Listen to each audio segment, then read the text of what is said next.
Bom, boa noite a todos, tudo bem?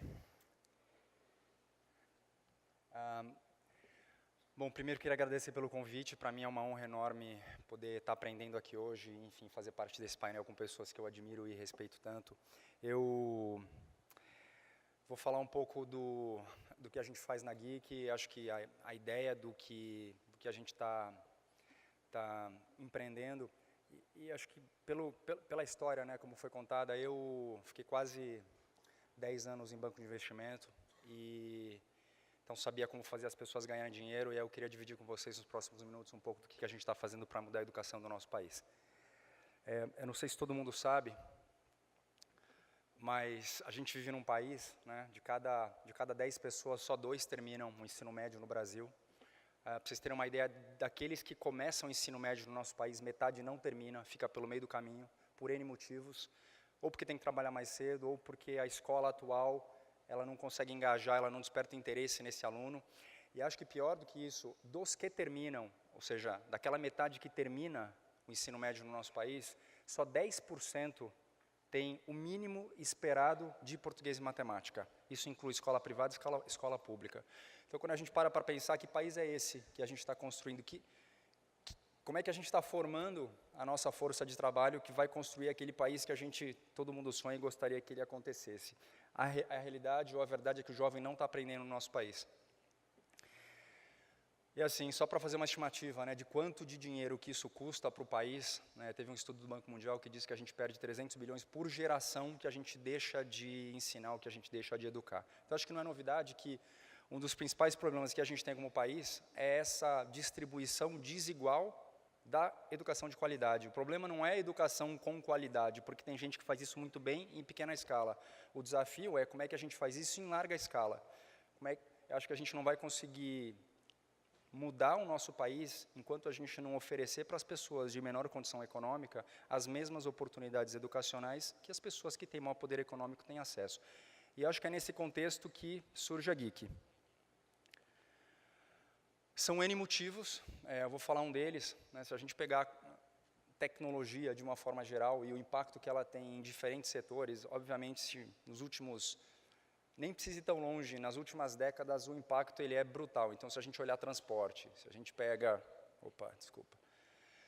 a comunicação, é uma mudança brutal. E aí, quando a gente olha para a educação, se a gente congelasse um professor, uma classe numa sala de aula 300 anos atrás e descongelasse ele numa sala de aula de hoje, talvez ele não soubesse usar o projetor, talvez a sala ou a lousa fosse um pouco diferente, mas o papel do professor, a dinâmica da sala de aula é completamente a mesma.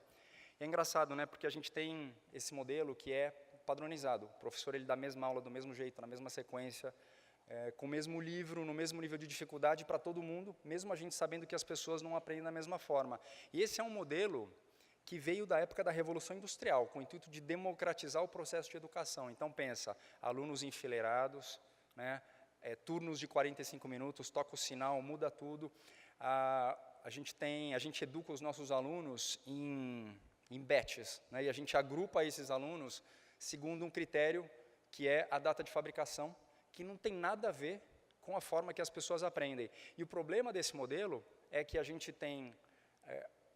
ranqueia ou classifica as pessoas em 2 categorias. Aquelas que se adaptam a esse modelo e as que não se adaptam a esse modelo. As que são inteligentes ou não inteligentes, as que são educadas ou não educadas. E o grande problema é que a gente tem uma geração de pessoas que são brilhantes, que teriam condição de crescerem acreditando que elas realmente têm capacidade, mas que elas crescem acreditando que elas não são tão boas assim, ou não são tão brilhantes assim.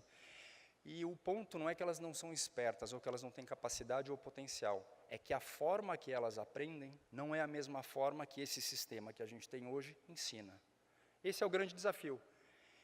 E é nesse contexto que surge a Geek. Deixa eu só voltar. A gente parte do princípio que as pessoas aprendem de forma diferente. E o que a gente fez foi usar a tecnologia para inverter o processo.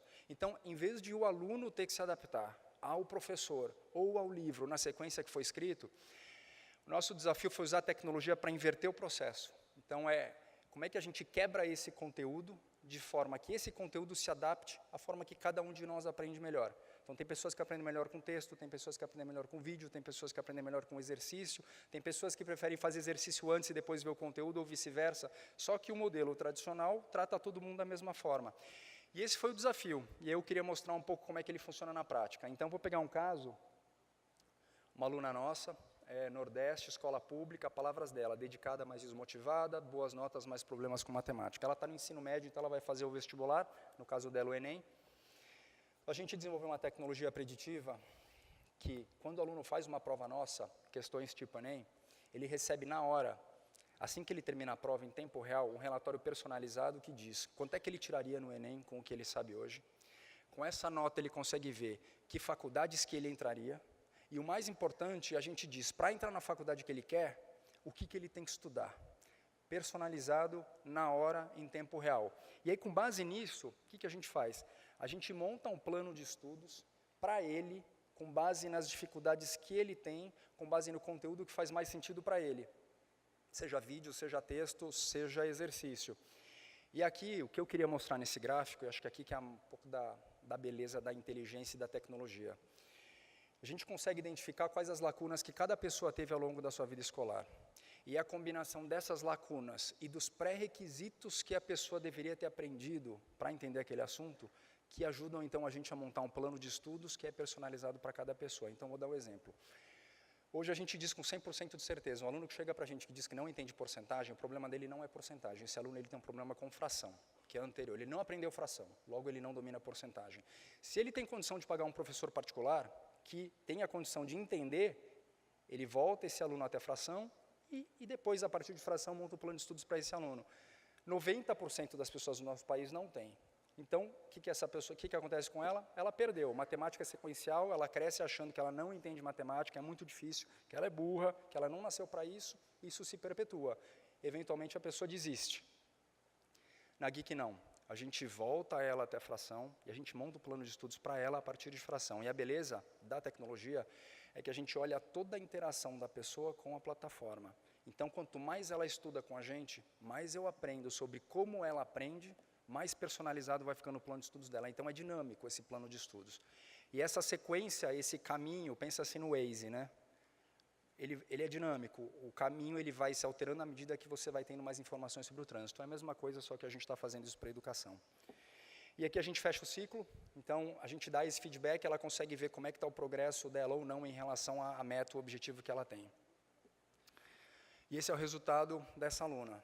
Saiu de 433, a escala do Enem é mais ou menos de 0 a 1000, ela foi para 871, ela entrou numa faculdade de medicina federal, não pagou, então ela ficou feliz, a família dela ficou feliz, o professor ficou feliz, a Geek ficou feliz. Agora, o grande desafio, como eu falei, é como é que a gente faz isso em larga escala, né?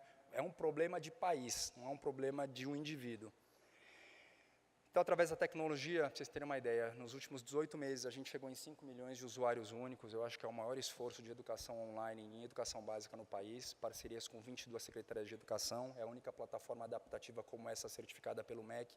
A gente tem orgulho de dizer que são pouquíssimas as empresas no mundo que usam Big Data e aprendizado de máquina para desenvolver uma solução como essa. Então, hoje, porque no começo a gente foi muito desafiado a criar Geek fora do Brasil, né, no Vale do Silício. E a gente, acho que a decisão mais importante que a gente tomou foi de fazer a Geek no Brasil, uma tecnologia feita por brasileiros, para brasileiros, e a gente então exportaria essa tecnologia e não importaria. A gente tem aluno em todos os estados, 86% dos municípios do Brasil tem alguém que está estudando hoje com a Geek, 80% dos nossos alunos são da rede pública, são mais de 20 mil escolas, e a forma que a gente encontrou de realmente chegar em quem precisa é um modelo onde, para cada escola particular que paga, a gente oferece de graça para uma escola pública, que não teria condições, para acessar um aluno que não teria condições de pagar. A gente está em 78% dos 1000 municípios com pior IDH no país. E o desafio é enorme, para vocês terem uma ideia, a gente tem uma escala de 1 a 4. Né? 4 é o aluno que domina, excede o domínio naquele assunto, 1 é o aluno que está muito fraco em relação àquele assunto.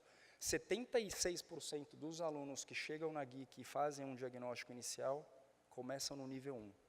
Essa é a realidade do nosso país. O tempo médio de acesso à nossa plataforma é de 2 horas e 31 minutos, o que para quem trabalha com educação online é um número super expressivo. E acho que só para detalhar mais um projeto, para vocês terem uma ideia, o grande desafio de qualquer empreendedor em educação é porque você faz uma solução que é para atingir o aluno que está na rede pública, mas o sistema público no Brasil não tem um modelo de licitação para comprar o que a gente faz. Então, como startup, para sobreviver, você acaba tendo que vender para a escola privada. E esse é o grande dilema. Então, acho que a gente encontrou uma forma de sobreviver, de conseguir gerar lucro e, obviamente, de poder chegar no aluno que mais precisa. Então, hoje, todos os alunos do terceiro ano do ensino médio no estado de São Paulo, são 420 mil alunos, estão estudando com a plataforma da Geek de forma gratuita, financiada pela iniciativa privada. Tem um vídeo aqui, mas eu vou passar. Eu queria só... A gente tem também, em função de resultado, um aluno que estuda com uma plataforma adaptativa como a nossa, ao longo de 2 meses, tem um desempenho de até 30% a mais de um aluno que não estuda. Aí faz todo sentido, porque você ter uma inteligência que consegue entender como você aprende, que personaliza esse conteúdo para você, na sequência que faz sentido para você, logicamente faz muito sentido. Então, a gente colhe esses resultados. Tem uma série de reconhecimentos, eu só queria destacar um. A gente é uma empresa B. O que isso quer dizer? Eu acho que o sonho da Geek não é ser a melhor empresa do mundo de educação, eu acho que é ser a melhor empresa para o mundo de educação. Isso faz uma diferença enorme na forma que a gente trabalha, no nosso modelo de negócio, no tipo de pessoa que vem trabalhar com a gente. E acho que, por último, eu só queria concluir,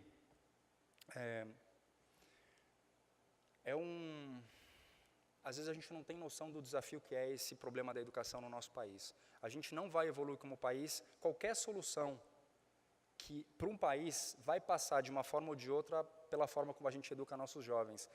E eu acho que nesse momento de tanta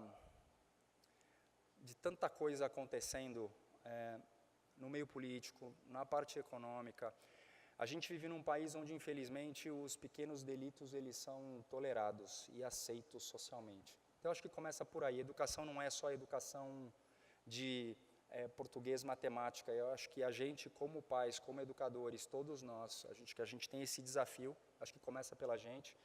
E outro dia eu vi uma palestra do Fábio Barbosa, e ele fez um comentário que eu queria só fechar essa apresentação, que é um provérbio chinês, que diz que se cada um limpasse a sua calçada, o país ficaria limpo. Eu acho que é isso que a gente está tentando fazer aqui na Geek. Obrigado.